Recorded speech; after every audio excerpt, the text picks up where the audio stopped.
Hey there guys. Today I want to get into family types versus instance parameters and what we can do with those. Now you know that there are door types and window types and all sorts of different other component types. But what if you want to change certain properties?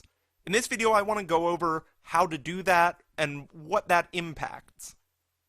So I'm going to build a wall here and I am going to go and select door. You can do it from the top or as always the keyboard command. So I'm going to go ahead and put 4 doors in this wall. Okay, and now I am going to click on the first door. You can see over on the left that this is part of the single flush door family. The default size is 36 by 84 inches, but what if we want to change that? If you click on the drop-down menu on the left-hand side, you'll see several different types of doors, all of different sizes. So if we go ahead and select 30 by 84, you can see on the floor plan that the size of that one door that we selected has changed. But suppose that we want to make a totally different type of door, one that isn't one of the defaults provided by Revit. A large door for egress or for a car facility. Well, Revit gives you that option. Let's go back to our 30 by 84 inch door. And I want to make this a 5-foot door. Actually change that. I'm going to select one of my 36-inch doors. So once we click on it, then we can click on Edit Type. And what that does is bring up a list of extra parameters for the given type. So if we go ahead and click on Edit Type, you can see a window pop up with a bunch of different options. You can specify the construction type. You can specify materials and finishes, what type of material you want the door and the frame to be made from. It also includes the dimensions of the door, a number of other properties like its fire rating, its URL, even its heat conductivity properties, but we're just going to deal with some of the stuff at the top. What this is showing us are the parameters for this specific type of door that we're using here. Each of these types, like 36 by 84, are just names holding the values for that particular type. So if we go in here and we change the width of the door to 5 feet and hit apply, all 3 of the 36-inch doors have changed. That's because all 3 doors are under that same 36 by 84 category. Now let's say that maybe we want to change them back. Well, we can go through and do them individually and change them to a different type, but there's a way that we can change them all at once. And that's as simple as going into Edit Type, and where we put 5 feet for the width, we change it back to 3 feet. Hit Apply, and then all 3 doors have changed back to the original 36 inches. But what I really want to do here is just change the one door. Well, if you want to do that, all you have to do is click on the door, and then go into Edit Type, and you'll see the button that says Duplicate. By duplicating a door type, you actually create a brand new type. A window will pop up asking you what you want to name the new type. You can't have it named a type that already exists. Like in this case, if we try and just name it 36 by 84, it won't work. You get a little error message. So what you have to do is give it a distinct, unique name. So I'm going to go back, click Duplicate, and I'm going to call this 60 by 84 inches, since I want it to be 5 feet wide. If we go in and change the value, in this case changing the width to 5 feet, and hit OK, you'll see that the door we selected changes to that new type we just made. Now if we click on the Type drop menu, you'll see that the new door type actually appears in that menu. One of the advantages of creating new types is that it makes it very easy to transfer those properties to other items. Let's say, for instance, we want to make another 5-foot door. All we have to do is select it from the drop-down menu, and the door will change. Types are also useful because it allows you to make several changes at once. Let's say your boss comes by and says that we have to change all the doors back to 36 inches. Well, all you have to do is click on Edit Type, and rather than creating a whole new type, we can just change the one that we have. And we can also go and rename it by clicking on the Rename button. So I'll often get questions, okay, this is great for a single flat panel door, but what else can I do? What other tools does Revit have for when I'm designing? And Revit actually includes over 600 megabytes of different families that you can import in. So virtually anything you would need to do, Revit would let you do it. So if we go back up to the Door button, you'll see a button that says Load Families to the right of all your different modify commands, the ones that we've gone over in previous videos. But we're interested right now in the Load Families.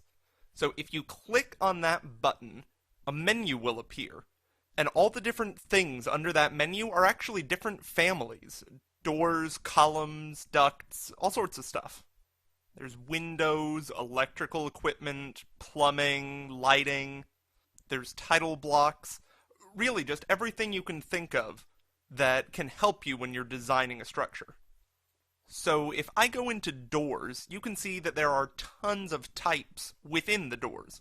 So I'm going to choose a double glass door with this lattice pane inset. So if you hit OK, now when you look in the Properties window, you can see the door now selected. And not only is this family, double glass 2, present, but also various different types within that family.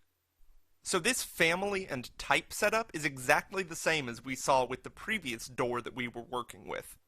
You can change the properties of types, rename types, and you can even create your own in the same way. Now if we try to add the door, you can see that it'll connect to the wall just like the other ones.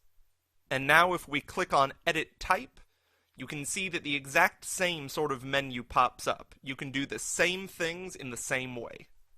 You're going to see the same thing with Windows. We can select Windows, and then you can see it has fixed types, and we can even load in different families of windows. So you can click around and explore the different window families until you find one that you like. And even if you don't see one that does exactly what you need, in a later video we'll show you how you can modify families to get what you want. We'll also show you how you can make entirely new families, and how you can import some from other websites. So I'm going to go ahead and load in the double hung window family. And there we go. You can put it in the walls, the same as doors, and you can go into Edit Type and make changes to it in exactly the same way. Now we're going to consider what you do if you need a different type of component. Revit comes loaded with a bunch of different options, but in different industries you might need different things, like in manufacturing. So in order to import families that aren't included in Revit, but instead of selecting one of the pre-loaded families, we'll load one from desktop. Now obviously for this to work, you'll have to have already downloaded these components to your desktop. Now you might ask, where can I get them? Well actually a lot of manufacturers now are providing them on their own websites. So you'll have to do some experimenting, but one good source is Marvin Windows Doors and Glass. You actually can download a good amount of their catalog from their website. There's other websites too, beyond just the manufacturer websites. One that I'm really fond of is revitcity.com. You do have to create an account for this website, but ultimately it's totally free. So if we go ahead and search window, you can see tons of different window options pop up. And if you log in with your account, which again is free, you can get as many as you want. One of the things that I really like about Revit City is that they carry general components primarily. If you don't need something that's manufacturer specific, you can find it on here. They do carry some components that are specific to manufacturers, but not as many as what I want to talk about next. If you go back into Revit and click on the Insert tab, you'll see on the right a search bar that says Autodesk Seek. This is basically Autodesk's own manufacturing website, and they have all sorts of different manufacturers.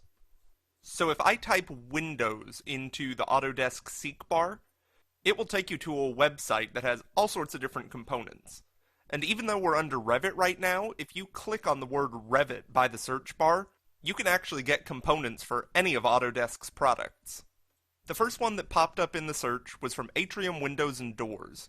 It's Silent Guard, and as you can see, it has all of its own specifications. And because it comes from the manufacturer, you can be sure that these are the right specifications. So the really good thing about this is that because these designs come from the manufacturer, When you load them in, you can be guaranteed that they'll be accurate.